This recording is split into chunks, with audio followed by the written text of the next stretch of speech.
Hello, my name is Sakshi Kumar and I am the Program and Content Manager for Diversity and Inclusion in Asia Network of Community Business. It is my pleasure to welcome you to the webinar as part of our Mental Health Day live program. For this session, I am joined by Sky Siu, who is the Executive Director at Kelly, a Hong Kong-based NGO that supports young people. Sky has been with Kelly Support Group since 2011 and was appointed the organization's executive director in April 2015. Having spent 16 years growing up in Ghana, she experienced firsthand the challenges that poverty, lack of access to education, and health can have on a young person's development. With a background in public health practice and a passionate vision to see young people thrive regardless of their environment, Sky has worked in adolescent health research and local and international community development projects, including those related to girls' empowerment in education in developing South Asian nations. In this session, entitled Mental Health Consideration for Young People Entering the Workforce, we are going to be discussing the mental health situation of young people aged 18 to 24 in Asia today, with a focus on Hong Kong, a hugely relevant and important topic in today's environment. So, welcome Sky. Thank you for taking the time to be a part of this webinar today on World Mental Health Day.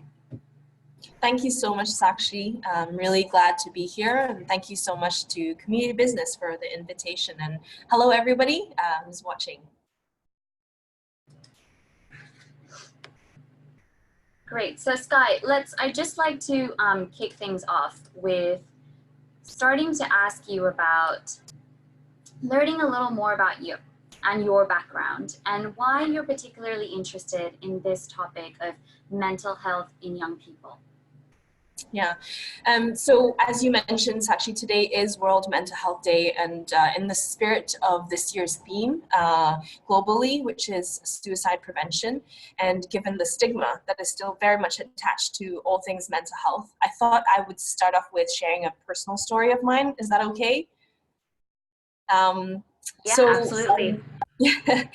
I'm a little nervous because I've never shared this before, but again, hoping to break the stigma around mental health, I thought I would share this with you all. As Sakshi mentioned, I grew up in Ghana in West Africa, and in my senior year of high school, my best friend attempted to take her own life. And 4 years later, when I returned to Hong Kong to start working, as a young girl that I had been mentoring for a couple years was suddenly hospitalized for a heroin overdose. I think both of these attempts on life really affected me quite deeply. In the ensuing months, my thoughts often were quite negative, mostly on myself. I felt a lot of guilt, feeling that I had not done enough for these individuals that were really close to me. And I felt quite helpless, even worthless at times, for not being able to do anything to prevent what had happened to them. And without realizing, I think the trauma of almost losing people that were so close to me, not once, but actually twice in a short period of time, it really took a toll on my own mental health. And I started seeing a lot of symptoms that I was going through myself. However, what I did realize, though, going through those difficult years, is that mental health problems can really happen to anybody. Whether you're African or you're Chinese, whether you're in one continent or another, really, if you're rich or poor, mental health exists, and challenges exist, and there's something that really needed to be done. And so, fast forward when I joined Kelly's support group around 8 years ago, I was personally really drawn to their startup story of young people positively helping each other through peer support, and finding that those who were in the early days had so much courage because they were struggling with drug addiction, and in order to break the stigma, in order to prevent others from choosing a similar path, they started sharing their own personal stories to help others to make informed decisions for themselves. And so just in the last few years, just really understanding more about Kelly. Today, Kelly is a youth organization that strives to see young people reach their fullest potential. And as an organization, our whole team, myself, our board, our hope is that by giving young people the right skills, the right knowledge, the right opportunities, that they would not only be able to help themselves, but also those that are around them. So our focus since we started in 1991 has always been the same, and it's very much on a prevention angle. We've identified key areas that we know that really affect young people in their key developmental stages of their lives. So be it in their teenage years or in their transition into young adulthood. And some of these issues, primarily three really stand out for us as an organization, and they include drug and alcohol awareness, mental health and well-being, which is one of the reasons why we're here today, and also positive youth development. I'd like to share a little bit more about each of these three areas, and also a little bit about our approach and our work as well. So under our drug and alcohol awareness, we take a very non-judgmental approach to the work that we're doing, with a focus in particular on educating young people with more accurate information. There's a lot of information out there that is not necessarily the right thing, and I think it's really important to give young people not only that information, but also to equip them with the skills to help themselves, and practical ways to involve themselves as well as in the process of helping others. And this includes things like harm reduction, for example. Under our mental health and well-being work, our focus there is to really help young people to be able to understand their own emotions, be able to cope with stress.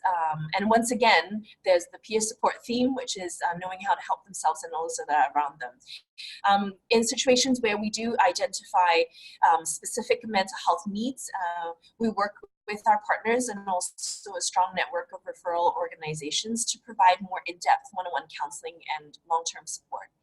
Our third area, which we have identified, being positive youth development, really what it does is creating opportunities, positive opportunities for young people to explore, develop life skills and creative expressions of who they are, and to really help them have better aspirations or even more aspirations for their own future.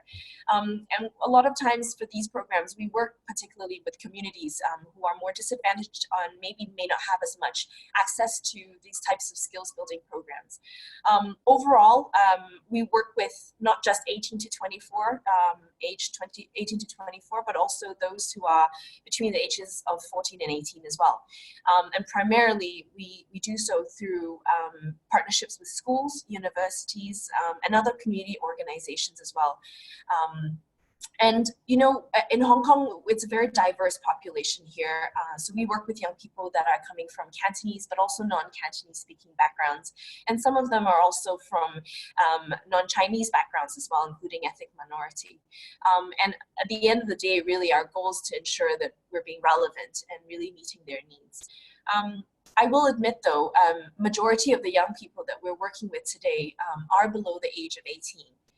But in the last couple of years, we've really, under our positive youth development, really started to explore new initiatives to support young people as they transition into this young adulthood. Programs like, for example, our Open Door Work Experience initiative really enables young people from more disadvantaged backgrounds to be able to gain access to industry-specific work experiences so that they may not have the opportunity to be exposed to this through mainstream channels, that they're able to really learn more. So I hope that gives a little bit of a background and also a bit of my own personal journey of how I'm here to have this chat with you all today. Wonderful. Thank you so much for sharing that story. It's definitely going to go a long way in breaking the stigma. You know, you mentioned a lot about working in early prevention work. And as we know, there's a lot of research that says this is really valuable. The earlier we can start talking about mental health, it is more beneficial. But I particularly like what you brought out about the fact that there's a lot of information out there. And sometimes this information, while it can be useful, it can also be misinformation. And I feel like in this line of work, you must have real firsthand knowledge of how some of the stressors that are affecting a young adult's mental health, especially in Hong Kong. So you could please share with us what you see as being some of the biggest mental health issues facing 18 to 24-year-olds in Hong Kong. And perhaps, you know, if you could comment on the issues in the wider Asian region as well. But perhaps I could start with, you know, just what's happening, you know, in the wider Asian sort of context. I think in the Asia Pacific region, young people are making up about 19% of the population. And out of the entire globe, in terms of young people, about 60% of the world's youth population actually is found in our region here. In the last 5 years, a lot of research and experts have increasingly found that mental health is a growing public health concern, and specifically contributing to really high numbers of mortality, morbidity, but also the quality of life in terms of their long term as they grow older. So some of the top 5 mental health problems that are actually very prevalent in our region, which are reflected very much so here in Hong Kong as well, include depression, anxiety, post-traumatic stress disorder, suicidal behavior, and substance abuse disorder. So with these 5 being commonplace in our region, here in Hong Kong, we are seeing a very similar trend as well. And unfortunately, our data is not as comprehensive in really truly understanding the mental health and well-being status of our young people. And it's only been in the last couple of years that researchers and NGOs and government have been starting to really look at it, particularly because in the last 4 years, we've seen a number of increase in cluster suicides, which has really sparked a lot of people's concern over what triggers young people are going through.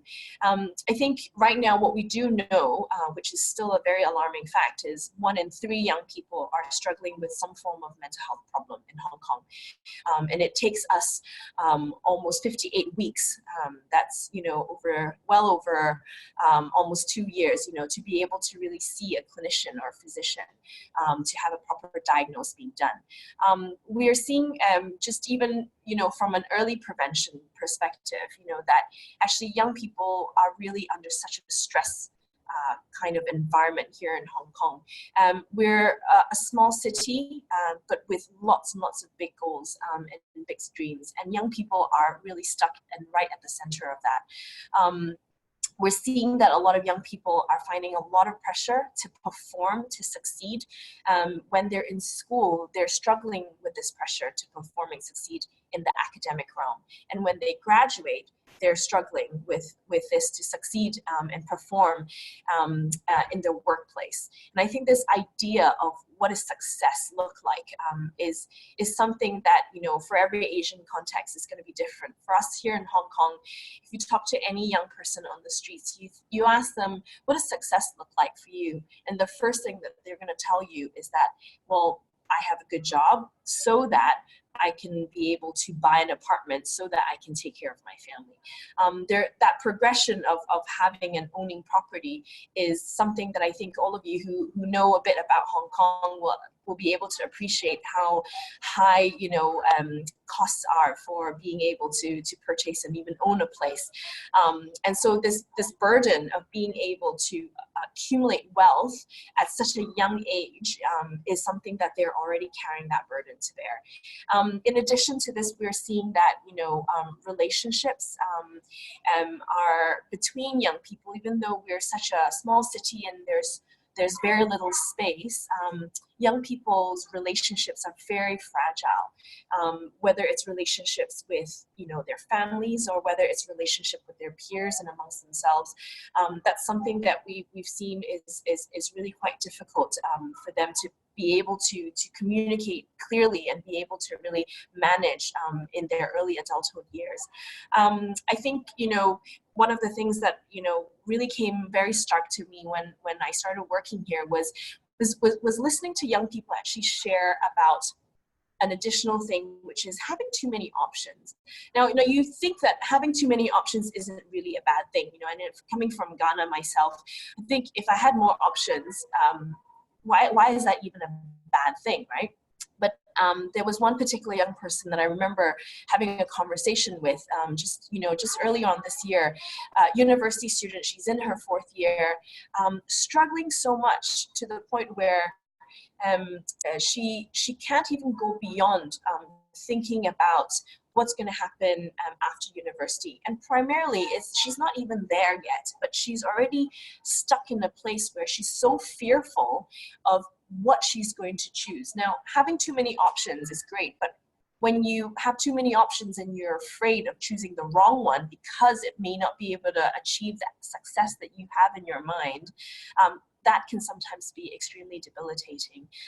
And this young person has spiraled to a place where she's become quite unmotivated, quite depressed, and she started off really well, but just that idea of entering into the workforce and having to find a job to achieve what she views as success, or what she views society as putting an expectation on her as success, has become something that has really affected her mental health. And I think, to end that off, we can't avoid, what's happening here in Hong Kong with the social unrest. And a lot of research actually tells us that social unrest causes a lot of potential PTSD, post-traumatic disorders.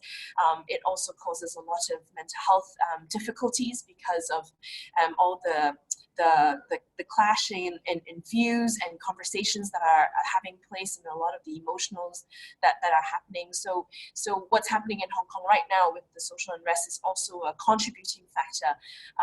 And many of us, while watching what's unfolding in Hong Kong, have really seen that, it's not something that has happened just overnight, but it's definitely something that has bubbled beneath the surface because of all this pressure that young people in Hong Kong have been facing. So yeah, just a little glimpse into sort of, what we're seeing with young people today, and particularly in Hong Kong.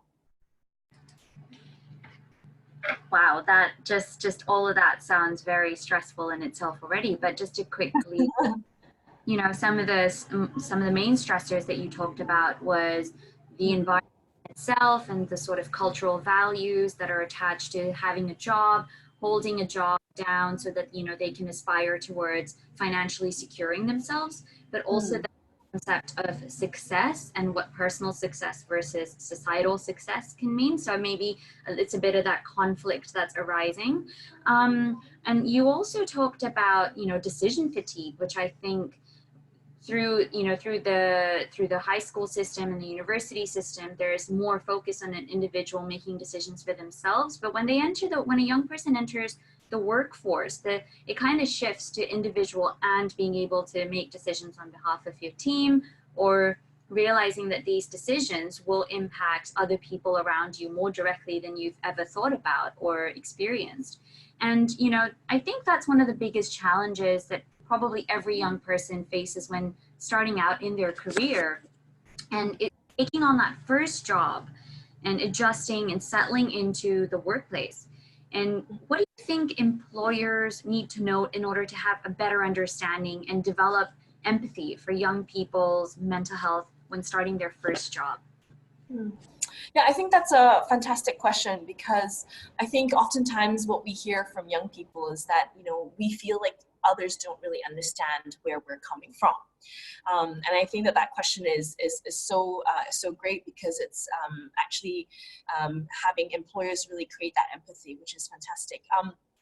And I think the backdrop of what I shared earlier is already a really good foundation to start really understanding where young people are coming from. Another thing that, we've really observed, and I think that, when young people are entering into the workforce, there's actually around 2 different camps. And I think that this is not unique to Hong Kong, but here we are also seeing this. And the first camp is young people who are coming from more grassroots families, who have started working from the legal age of about 15 or 16 through part-time job opportunities. So that's the first camp. The second camp would be young people whose families have had a bit more means to be able to support them and to encourage them in their education. So when they enter the workforce, they really are brand new to the working environment, with the exception of maybe 1 or 2 prior internship or volunteer experiences. But the common thing between both of these is that the entry point into the workplace is that even though one group starts, when they're in their teens, and another group starts maybe in their early 20s, both of them have still the same urgent goal, which is, I need to get a good job and I need to support my family. A lot of this has to do with our Asian cultural values. A lot of this also has to do with the fact that we are living in Hong Kong, as I mentioned earlier.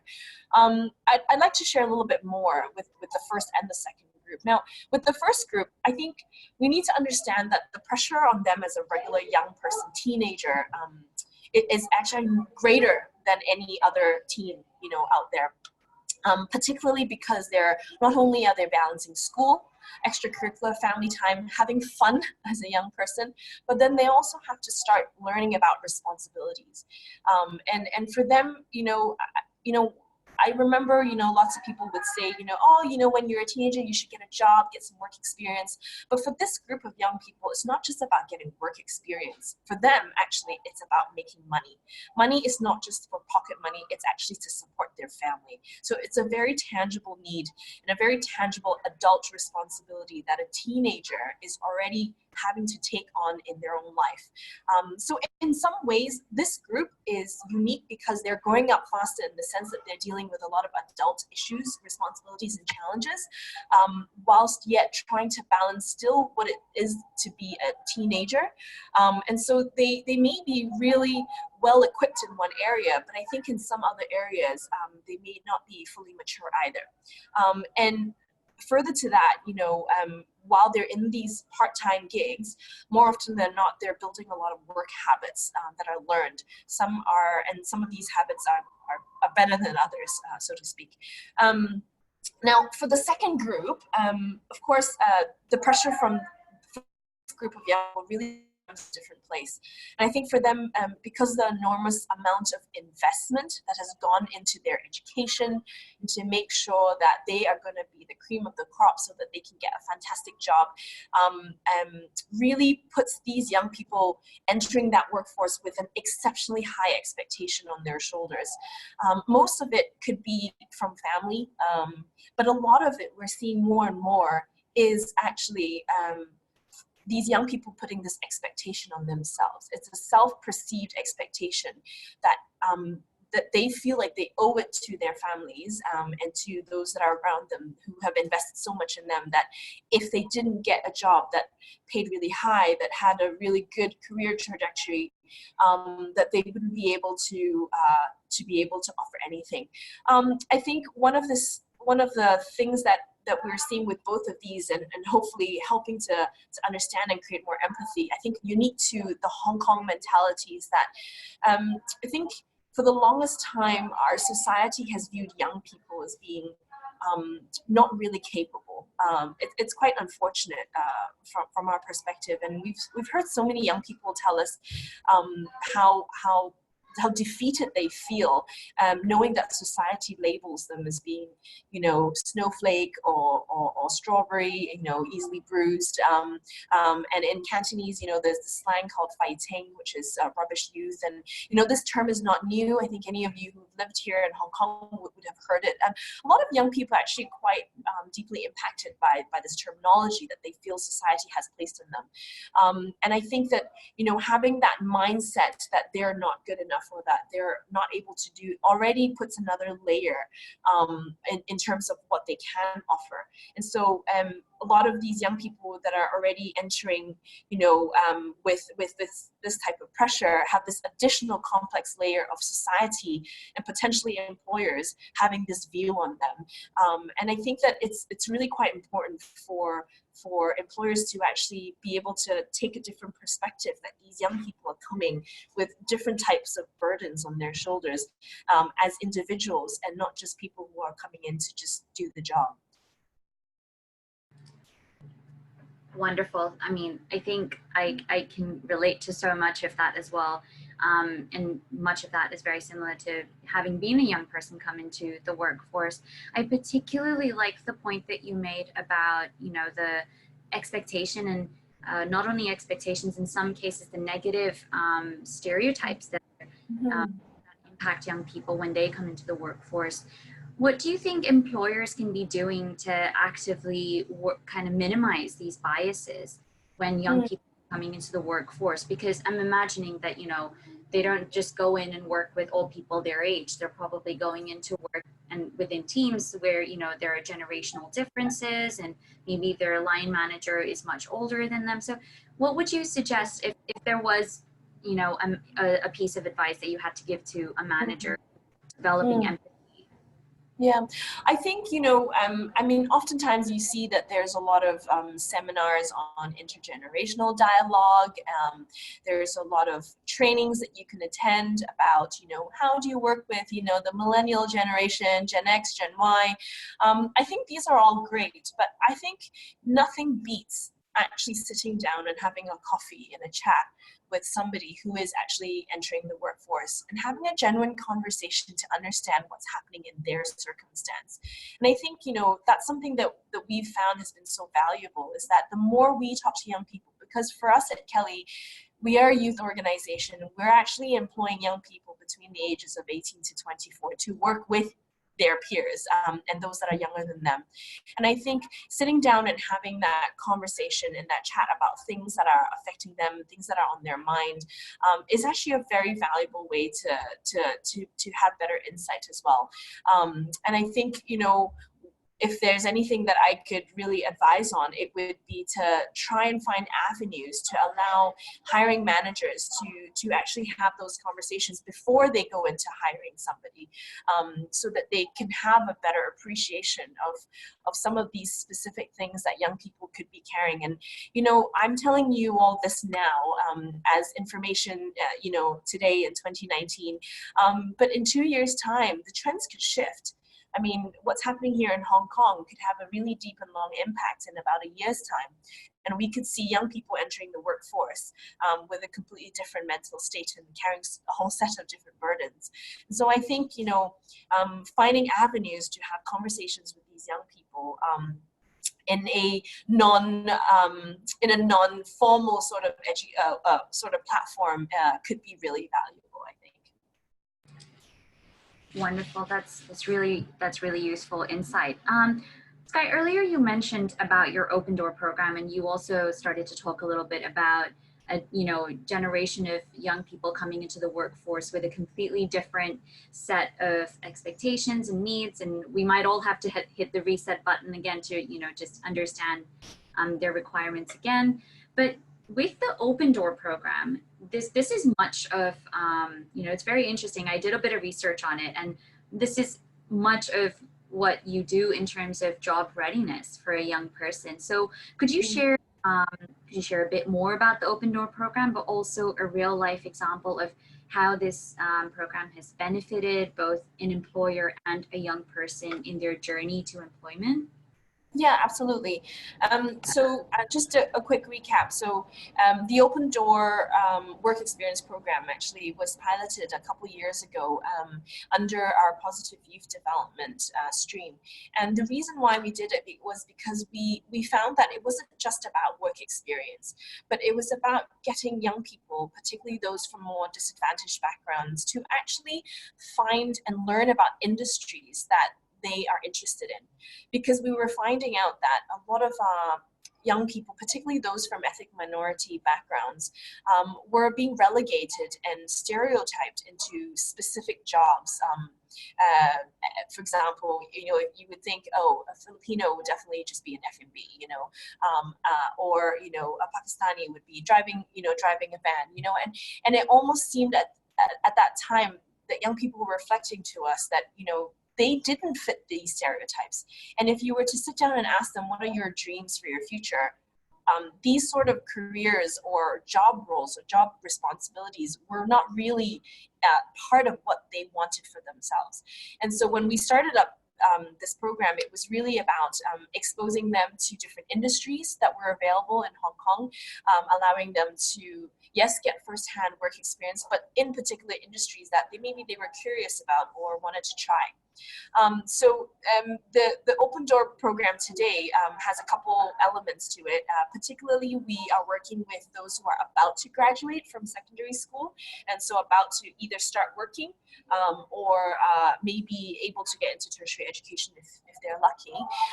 But we go through a process of, it's not quite pre-employment skills, but it's more soft skills development to get them more aware and being able to cope in a working environment. Things about self-awareness, personal values, emotional awareness, and effective communication, all of them which are crucial for being in the workplace.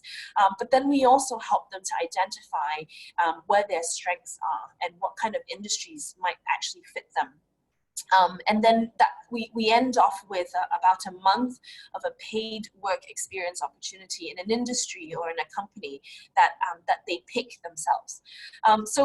Maybe I can share the story of John. John is actually a young Filipino man. He is a man now, but he grew up in Hong Kong. He was born here.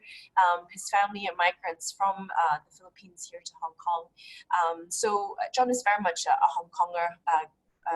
And he, going through the school system, had never really had the opportunity to explore anything else beyond, what his family members were doing. And so when he joined our program, he told us the only reason why he joined this program, other than the fact that he knew about Kelly because he had participated in another program through his school, but he wanted to join this program because he thought it'd be interesting. He wanted to experience what it might be like being interviewed by a company. He wanted to understand what professionalism looked like, and in his mind, he just wanted to explore lots of different things. And so when he joined, we talked a lot about different industries, and architecture was something that really stood out to him. As somebody who really liked arts, who was quite creative, he found architecture, the industry, something that really fascinated him a lot. But in his own context and with his own networks, and even within his school, there was really no platform for him to really be able to explore any of that. And so when he joined, we were able to pair him up with a boutique architecture firm that had started here in Hong Kong in 2015. They're called Deft. Wonderful organization, started up by two really passionate guys who really wanted to, create amazing buildings, here for Hong Kong, but also within the region. And so they really took John under their wing. And, hearing John share back to us, his experience, not only did he actually go in with a high amount of stress, which was very strange to us because, we had prepared them already and we had a lot of conversations, and, as a participant of this program, there was no expectation that he needed to succeed in a certain way. But I think what he felt was, even going through this process, was he felt that there were so many things that he didn't know about that he became quite anxious every time he went into the office. But luckily for him, I think the way that the company really helped him was they assigned a mentor.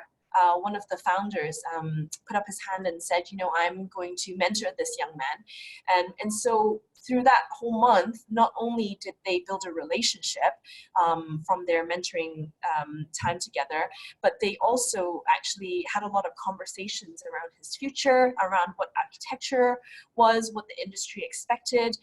They even went into conversations of how he could progress as he went along. And John tells us actually that he went from somebody who didn't even know what architecture was to somebody now who dreams of becoming an architect. And with the help of, the guys at the firm, he was able to kind of map out, a roadmap essentially of what he needed to do by the time he graduated from high school. John was 17 when we met him. He is now, he's now 20, and he has definitely not only spent that 1 month at Deft, at the architecture firm, but we've seen that he's gone back every summer to intern with them. And every time he has interned with them, he has learned new things, and he's built more and more experience. And I think one of the things that he expresses very much so is his relationship with his mentor, and just the guidance that they were able to give him. And he said that, there was so much room for him to actually fail and ask questions about things that he didn't know, and he felt very comfortable being able to do that. Achieving success, which is where he wants to go, was something that he found the environment really allowed him to be able to do that. And Deft, on the other hand, for them, they had an opportunity because they're actually a small startup firm, and they're always looking for talent. And they said that, they've come back to us and told us that, their investment in this young man is potentially somebody who could work for them one day. And it's something that, they have found has been a very fulfilling and very rewarding process as well for them as they look at how their company evolves and grows.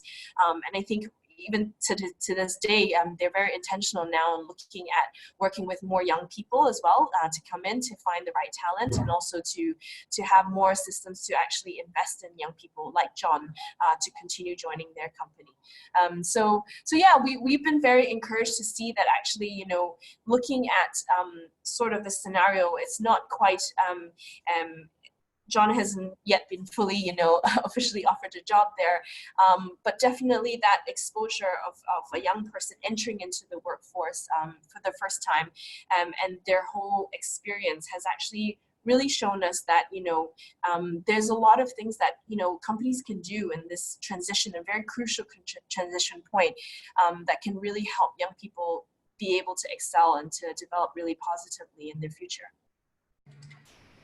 Thank you so much for sharing that, Sky. And we're almost coming up to time, but I really just want to ask you sort of two questions. First, I'd like to see if you have a summary of recommendations of what companies can do to make sure that they, like you said, help young people with this transition into the workplace. So what would your advice be based on your experience, your personal experience as well, your experience working with so many young people? What would your advice be to a young person kind of struggling with the demands or stresses of what they should be, how they should be, these unanswered questions? How would you or suggest they cope with this feeling? So those two questions would be great to get your thoughts on that. Great. So I think a couple things that companies can really do.